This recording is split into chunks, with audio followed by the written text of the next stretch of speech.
이다솜 아나운서, 혹시 이번 지방선거가 코로나19 유행 속에서 치르는 몇 번째 선거인지 아시나요? 지난 3월 대통령 선거를 치렀고 또 2년 전에는 국회의원 총선거를 치렀으니까 이번이 세 번째 아닙니까? 네, 맞습니다. 이 세 번째 선거이긴 한데요. 아무래도 그동안 방역 지침을 따르면서 선거가 진행되다 보니 선거 운동과 투표 방식도 새롭게 변화했었습니다. 코로나19 상황 전과 비교했을 때 구체적으로 어떤 점이 달라졌는지 송하영 기자가 보도합니다.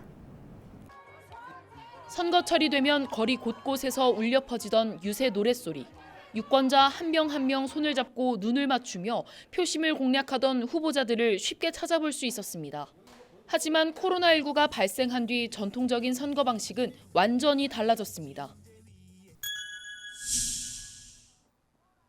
먼저 사회적 거리 두기가 강조된 만큼 소셜미디어를 통한 온라인 선거 운동이 확대됐습니다.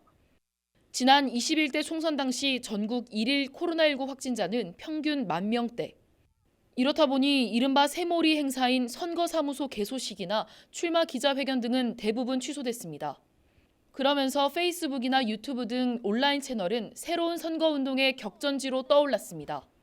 공약이나 정책 준비 과정 등을 콘텐츠로 제작하거나 1분 남짓 본인을 홍보하는 영상을 제작해 소셜미디어에서 전파될 수 있도록 이끈 전략이 주목받았습니다.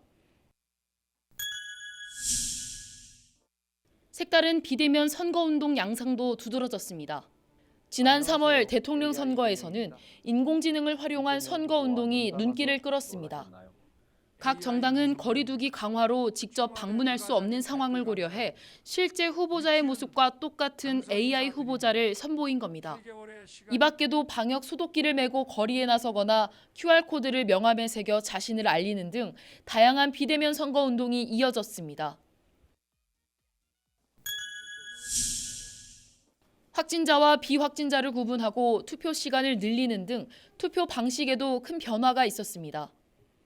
그동안 이동약자와 확진자 투표의 경우 임시기표소에서 운영됐습니다.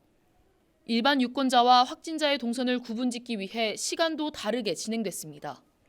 하지만 이 과정에서 잦은 혼선으로 투표를 포기하는 사례가 속출하는 등 유권자들의 불만이 잇따르자 이번 지방선거부터 확진자를 위한 임시기표소는 운영되지 않습니다.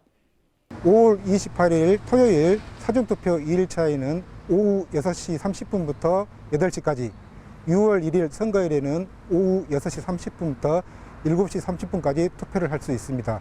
어느 때보다 미디어 선거가 강조되고 온라인 선거 운동의 강세가 이어졌던 코로나19 이후의 선거들. 그만큼 후보들의 경쟁이 더욱 치열해진 가운데 새로운 선거 방식의 초석일지 반짝 눈길 잡기에 그칠지 관심이 모아지고 있습니다. 헬로티비 뉴스 송하영입니다.